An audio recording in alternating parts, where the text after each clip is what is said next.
episode of the Rondell Lane podcast, and today we have a very special guest. I say that about all of my guests, but she really is a very special guest. Melissa Danielle, welcome to the show.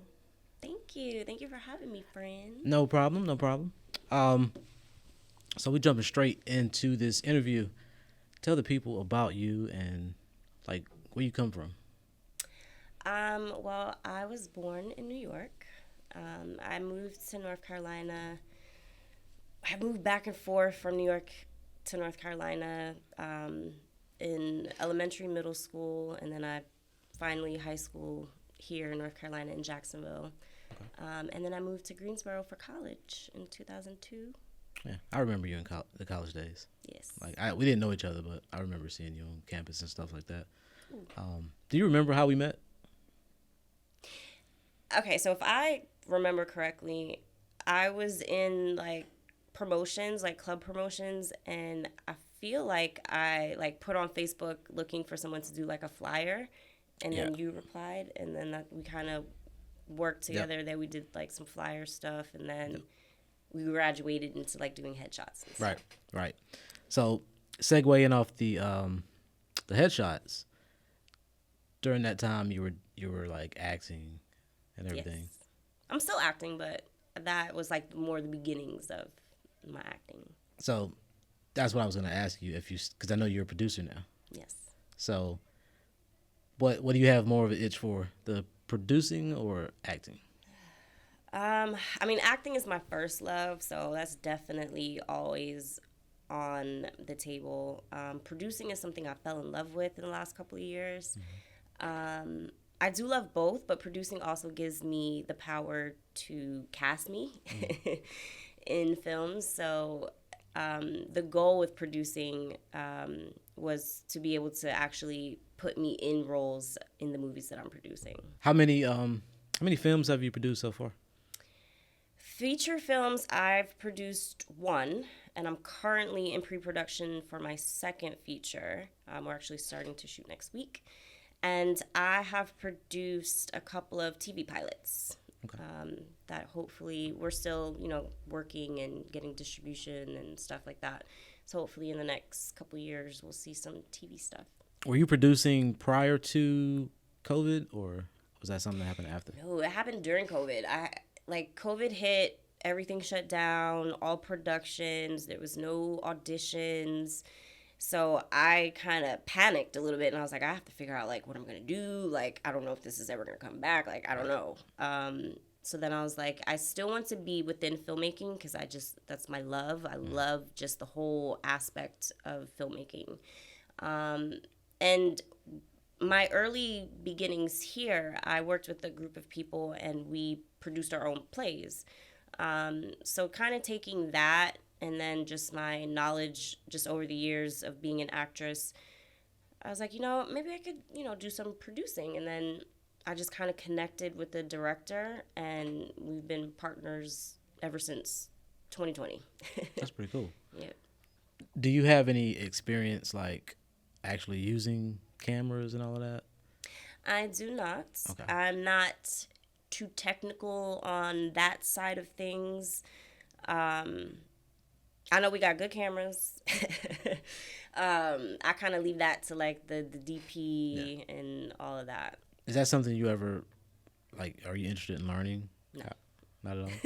Well, I mean, I kind of need to be just somewhat familiar just as a producer with organizing and hiring and stuff like that.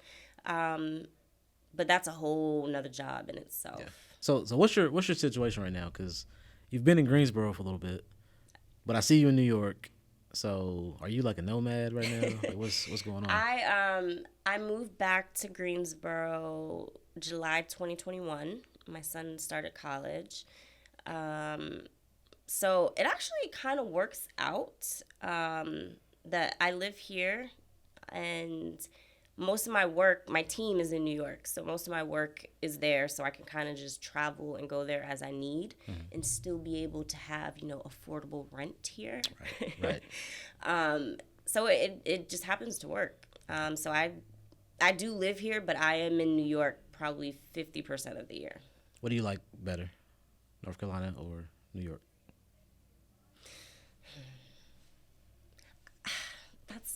Like, I love New York. I love New York. There's just no other place like it. Like, you could 10 o'clock p.m. you just like, you know what? I'm hungry. I want to go do something, and there's a million things to do.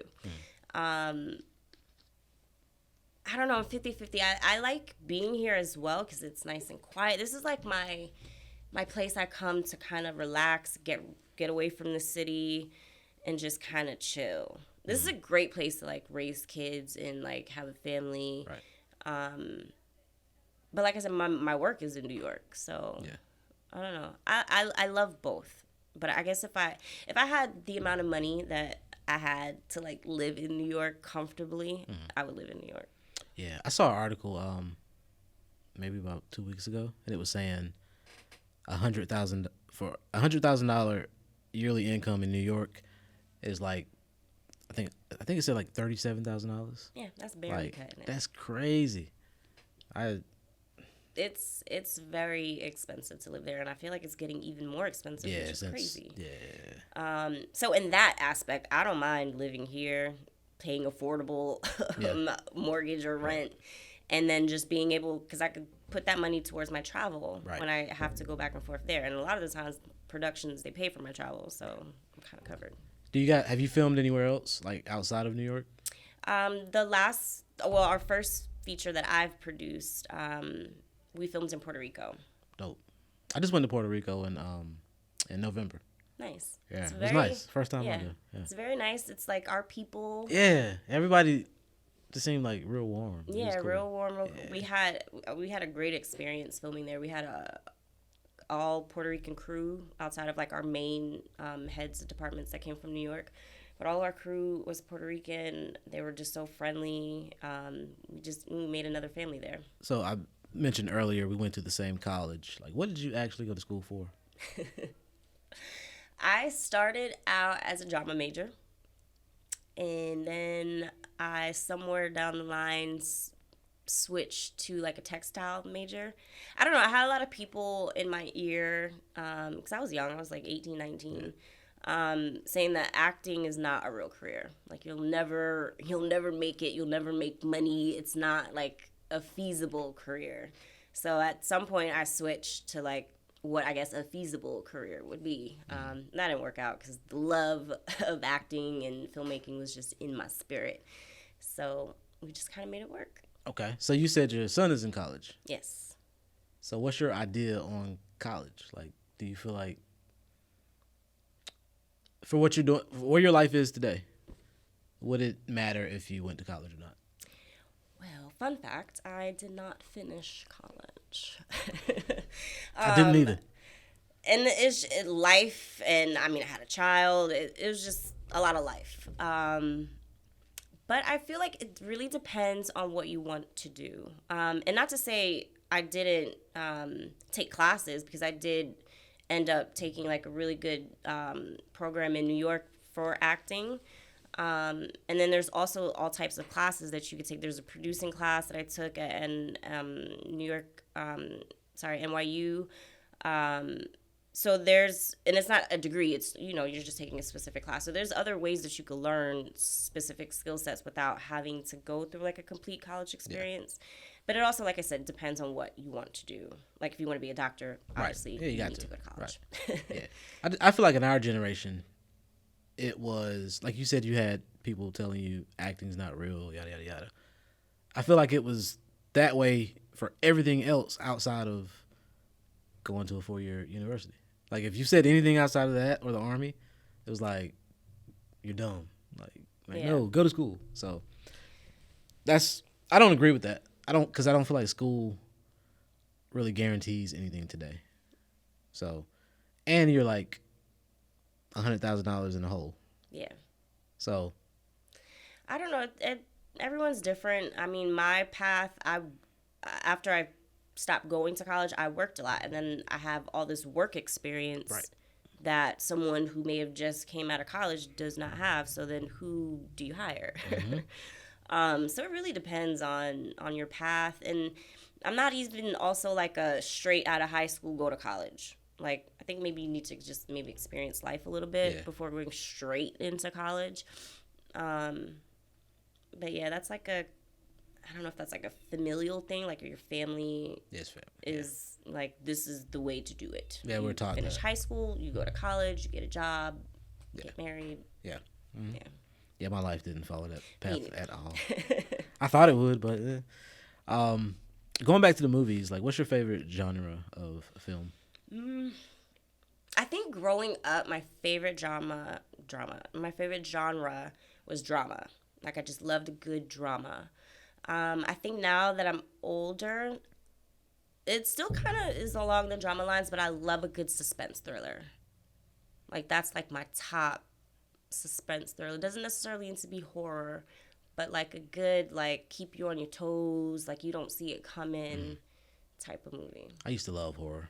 I don't feel like they make horror movies anymore. They don't make good horror movies anymore. It's like everything is, if they make one, it's always like a spirit or a demon possession. You don't have the slashers. Where's the Jason? Like, we had variety like in the 80s and 90s. Yeah. It was that ghost stuff, and then you had The killers and goblins and creatures, and now it's just like poltergeist type shit. Yeah. So. Well, there's a director that I like. He's actually from North Carolina. His name is James Wan, and he made all of the Conjurings. Now, I know what you're talking about. As far as horror movies go, I would say the Conjurings are a little bit more. They're a little bit better than, for me, for my preference, of a lot of the horror movies that has came out like in the last 5-10 years. Because I kind of like those because of the story, but like you said, that's like the spirits. Yeah, and like, I watched I think maybe the first two, and then I fell off. Like, that's the one where they one of the versions has like a nun and all that. Right? Yeah, he made that. Yeah, so he's done all of those. Yeah, I stopped. I think after the second Conjuring. Did you see Megan? Yes, That was actually. I enjoyed Megan. Yeah, it was pretty. It was surprisingly good. Like, but it wasn't super scary. Nah, I would say it was a light horror / comedy. Yeah. Like, I'd feel comfortable letting my kid watch that. Yeah. Because her mom, I actually tried to. Her mom said no, but I was watching Chucky. Yeah. I was watching. My daughter she's 8. I was watching Chucky. I had to be. Yeah, we were definitely in 6, elementary 7. school. Yeah, I was younger than her watching Chucky. Jason and Freddy, and I remember this movie called The House. I think I. Something like we that. watched all kinds of crazy stuff. Yeah, but yeah, horror's my thing. So like, what really years ago when you did Daredevil? Yes.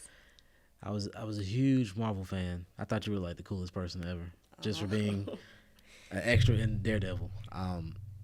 So that being said, what is your take on the Marvel universe now? As far as... Well, do you watch any of the movies? Yes, I am a Marvel fan, I'd like to say. Do you think the quality of film and storytelling has declined? From, like, give me like a base point. Post Endgame. Well, Spider-Mans are at the top for me.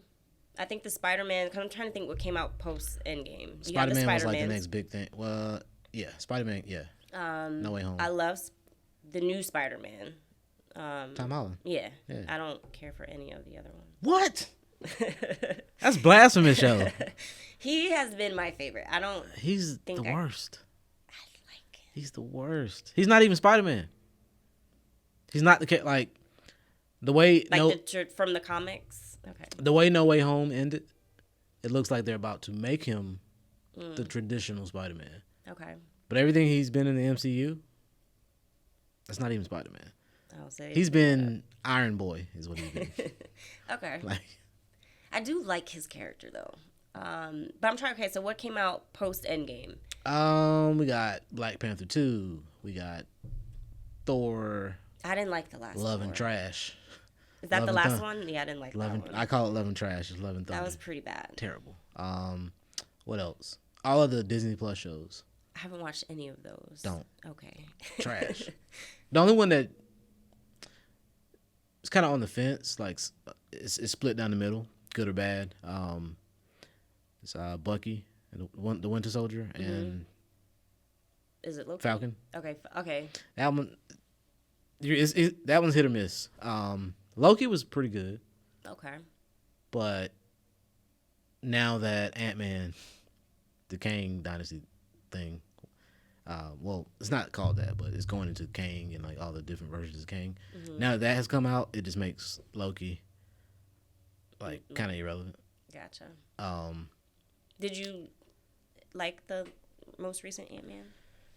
no, Okay. my daughter is always attentive in movies. She didn't fall asleep, but she was fidgeting all over the place. This was the third one. I'm lying. That wasn't Ant-Man. That was she actually was tuned into Ant-Man. She was zoned out watching Shazam 2. See, I liked Shazam too. That was a generic. I don't like You've seen that movie. You've seen that movie a million movies times. except for Shazam. That's the only one I like. That's I don't like none of the other ones. Well, and Wonder Woman. I don't like Wonder Justice Woman, League. I didn't like Justice League was okay. the last Batman. I didn't like. Batman was all right. It wasn't. I know where you're coming from. I feel like the stories, and it's not just comic book movies, but I feel like it's a lot of current day movies. They're doing this. I feel like the story has been forgotten about. It's all about checking boxes. Like, do we have a gay actor? Do we have, or not a gay actor, but do we have a gay character in this? Black, Asian, like that's the first thought. The story, the script, the production, the CGI, that is all on the back burner now. That can be terrible as long as we got a character that says, "Hi, I'm gay," and that's it. Like they have no redeeming qualities, no character arc. Their selling point is, "I'm gay" or "I'm black," or I just feel like that's killing like the movie industry because these movies are bombing. I agree. I mean, it should. The first thing, even when you start a production, the first thing is the script. Like you have to have a good story. Like if you don't have a good story, then what are we doing? So for you to say that, and I mean, it's just unfortunate. Like the story should come first. Everything else should be kind of secondary. Yeah. But it's kind of like having affirmative action, like within filmmaking. Yeah, that's what it is. That's a good good which is kind of weird. Because one should be about talent, which a lot of the cases it's absolutely not about talent at all. There's so many factors that go into these things that half of the time it's someone's cousin. Yep. And yeah, but no, I agree. Like the stories should be what the stories are. You shouldn't have to create these things that are happening in the world into our movie world, because our movie world for me is like an escape. Yeah. Like when I was a kid, I loved movies because I just went into this whole other world to escape my world and just kind of just be free there. So that kind of sucks in a sense that we can't just have a movie and let it just be a movie that, so yeah, I definitely see what you're saying there. I see a lot of the few movies that actually have just been sticking to just making a good film, they're killing it in the box office. All these other movies are flopping. Ant-Man flopped. Like I said, Black Adam flopped. You can't even count on the box office anymore. After COVID, the box office died. I can't say that though, because Top Gun killed last summer. That was an anomaly. Well, Spider-Man killed. But those are your big films. I mean, Top Gun? Before, that's like a 20-year like. Yeah, but for them, that's a big film. Before COVID, even your smaller films would have a decent box office. But I still go to the movies now. Me too. And I go pretty frequently. I do too. Because I love, even before COVID, like I had like the movie pass thing, and I would go at least 3 times a week. Yeah. One, you don't have the slate of movies anymore. A lot of people are getting like streaming deals. Yeah. So you don't have the large slate of movies that you did have, but even those smaller movies that you would have in a theater, they're gonna die at the box office because people aren't going as much as they were before. And I don't know if it's like a COVID thing or now in 2023, or if it's like I could just watch this on TV. A lot of people I know, it's more like I could just watch this on TV. It's not really COVID. It's just that. We got used to 2021 watching everything streaming. And the cost of living is crazy now, so people are just holding back on spending little money things at like the that. box office. Yeah. I don't know. I'm curious to see in the next 5-10 years, like how it balances. If the theaters kind of get back to what they were before COVID. I don't think they'll get. I think eventually they'll die out. But theaters? Yeah. I think because a lot of them closed like during COVID. It's just sad. Even some like 2 of them here closed. Which one? Brassfield, and the one like behind like the Best Buy area, the one that's like deep out. Wendover? Yeah, like right off Wendover. Oh, that AMC, yeah. Yeah, they just closed down a couple weeks ago. I was sad. I heard about that. I just went there. Me and my daughter went to see Puss in Boots back in December. That was the last time going there. And I think they closed in February, something like that. Yikes. Yeah, so that's 2 theaters right here in Greensboro. Yeah. Like crazy. I mean, like I said, it's tough between you shooting or making your deal with your movie and it goes straight to streaming versus I don't know what those deals look like. So it might be more lucrative for it to go straight to streaming than to theater. It probably is. It probably is because like with the movie theaters, they have so many more people to pay. I feel. Yeah. Because like the theaters, when you hear that box office number for a movie, that doesn't all go to the studio. Some of that is going to the theaters and it's showing in and all of that. So streaming might be a more lucrative deal, I would think. You're doing film and everything. Have you ever thought of making your own content, like for social media, starting a YouTube? I've thought about that during the whole COVID phase. And I did a little, like very little, try to dabble in that. It's a lot of work. It is. It's like a full-time job almost.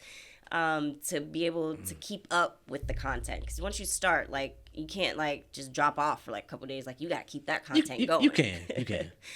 I don't want to say that I'm lazy, because I'm not. But I don't know if I could keep up with making content. I don't know. I don't know if that was, like, my lane. I think you should. Especially being on set and stuff like that, you could have like some really interesting, like vlogs or like little behind the scenes, or even just talking about the business.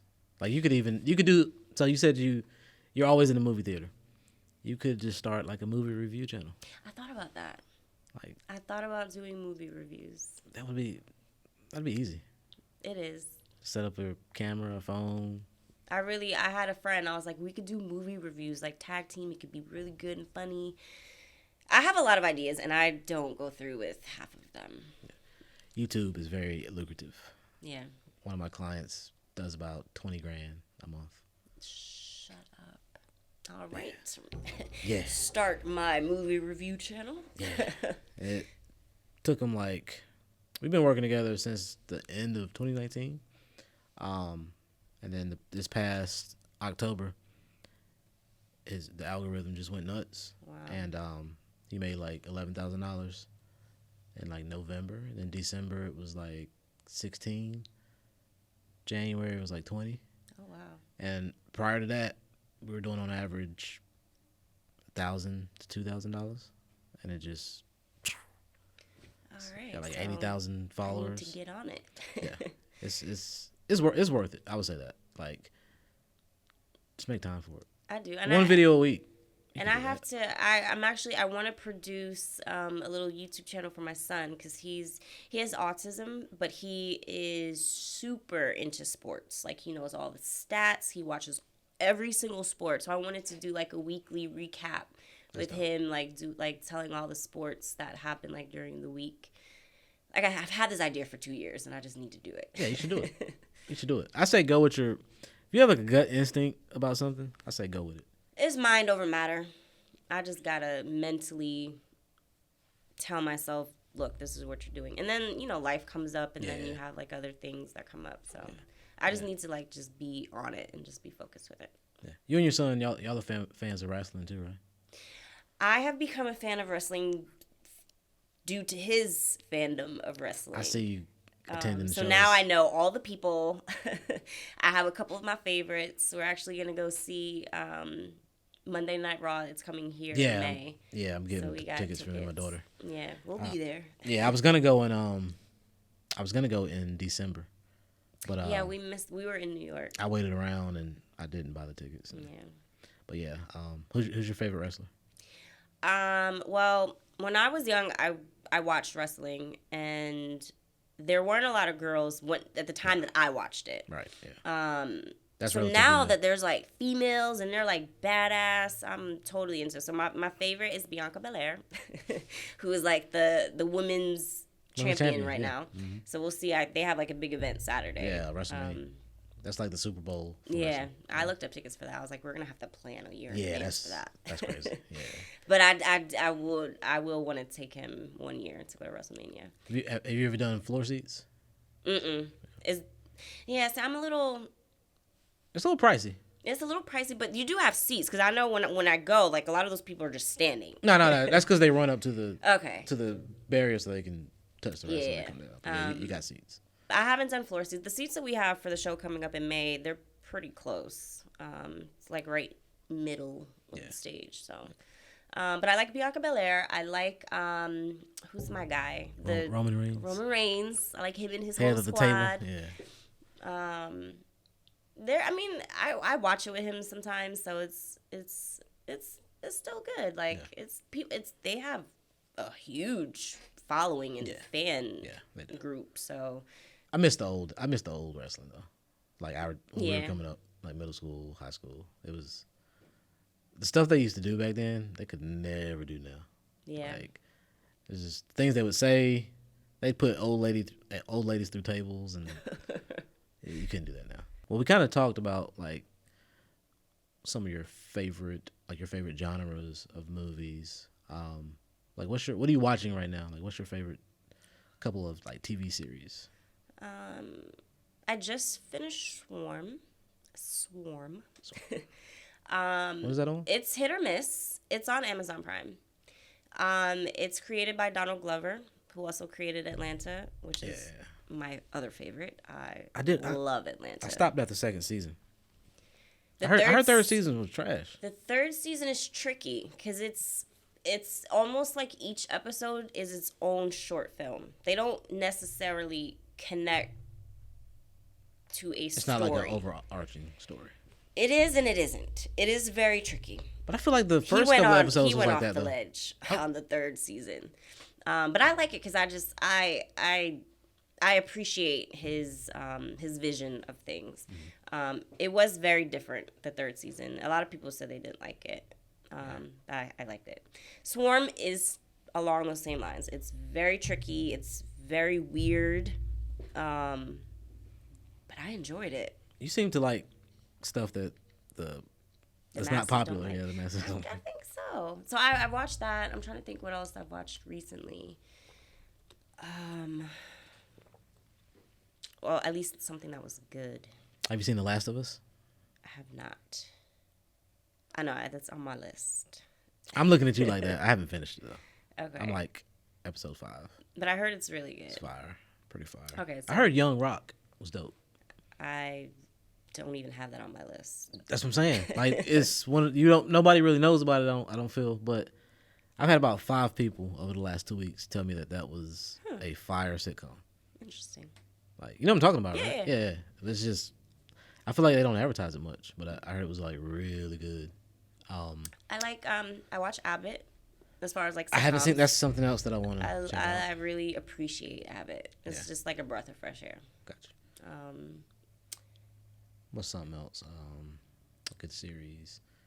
Did you ever watch Game of Thrones? Of course, yes. Did you watch the House of the Dragon? I haven't either. Lately, I don't watch. I don't have time. Yeah, my time has been a little strained. I feel you on that. But I haven't watched that, and then they had like a Lord of the Rings show. Yeah, I heard that was not good. Trash. Oh, yeah. That's unfortunate. Yeah. I heard it was leaning heavy into the. It's not about the story anymore. We got it. They got the black elves in there though. They got okay. yeah. So it's Interesting. that's one of those examples I was telling you about that they take properties that we've grown to love and they bastardize them, and story doesn't matter, or they'll even the new version of the whatever the thing is will completely abolish what you grew to love. Yeah. So it's like And I rewatched at least the first Lord of the Rings. It was on Netflix. I think all of them. Yeah, that's unfortunate. yeah. So I don't think you're missing anything on that one, but definitely check out The Last of Us though. Okay, yeah, I definitely have that on my list. Good horror. That's based off a video game too. Yeah. Yeah. Do you game or anything? No. No. But I see they're turning a lot of these video games into movies. They are. They have the Dungeons and Dragons coming out. Is that Yeah, supposed to be good or bad? I don't know. I actually watched a couple of reviews yesterday, like non-spoiler, because I think it comes out tomorrow, like Thursday, early premiere day. But everybody was like, it's a pleasant surprise. A couple of people that reviewed it went in thinking it was going to be trash, but yeah, it was. That's how Puss in Boots was. It was trash? No. Oh. I just suspected like, oh, this kid movie. I'm just gonna be zoned out in here with my daughter. It was good. That movie was fire, yo. Oh. Like I'm talking about, not like forget that it's an animated film. It was It was really good. I'll check that out. Yeah, definitely. I've watched the previous ones. Yeah. Well, Shrek. Yeah. Yeah. Well, it was Puss in Boots 1 and then 2. Okay. Yeah. This was but 2. I think the first one came out like a while ago. Yeah, it was a long time ago. Yeah. But this was like, it was like kind of adult in a way. A lot of these Like the stuff he was going through. Yeah. It was like something we would look at like, you know what I'm saying? He was kind of having a midlife crisis. Oh. So. Yeah. So it's animated, but not necessarily geared toward kids. Right. You both get a younger person would be entertained by it, but an adult could be entertained as well. Enjoy it. Like you'll get the overarching themes that my daughter's not gonna understand. Yeah. But yeah. Okay, cool. But yeah, how much longer are you in town before you head back? Tomorrow. Tomorrow. You excited? I'm out tomorrow. I am. We start production on our new film next Thursday, and it is just, we're in crunch time, so it's like a million things to do every day. Yeah. If you guys ever need like a behind the scenes photography or anything, just let me know. Of course. Let me know. I mean, we're not shooting here. If I were shooting here, you'd obviously be on the team. Yeah. But yeah, whenever I have any productions, if you're able, I mean, for something like that, I don't know if we would cover expenses. And this is not like we're not in our $1 million budgets yet, but we have like a really decent SAG ultra low budget, as they call it. Yeah. But yeah, if you're ever around and I'm shooting something, you are more than definitely welcome to be a part of the team. Appreciate it. Do you have IMDb? Mm-hmm. Is that still a thing? Yeah. Do you have a profile? Yep. I'm on there as Melissa Danielle. Look at you. I got a celebrity in here today, y'all. I'm trying. No. I just like to work. I mean, honestly, I would do this shit for free. Obviously, I got to pay bills and I got to live. But I just love it. Like, I get calls all hours of the night because we work with people from LA. And especially we're in this part of production, it's just nonstop work. But I love it. Do you guys handle that stuff through like Zoom or? Yep. For now, most of our meetings have been on Zoom. Like I said, my partner, the director and producer of most of the films that I've worked on, or projects that I've worked on, he's based in New York. So a lot of our communications, telephone, Zoom. Gotcha. And I could pretty much do all of my work here until, it's actual shoot time. So let the people know where they can find you if they want to check you out. I am on Instagram, Melissa __ Danielle _ That's a lot. I'm on IMDb. You can search me, Melissa Danielle. I'm on Facebook, Melissa Danielle. You got a website? I don't. We gotta get you a website. Together. We gotta get you a website. You're not. Some people don't take you professional if you don't have a website.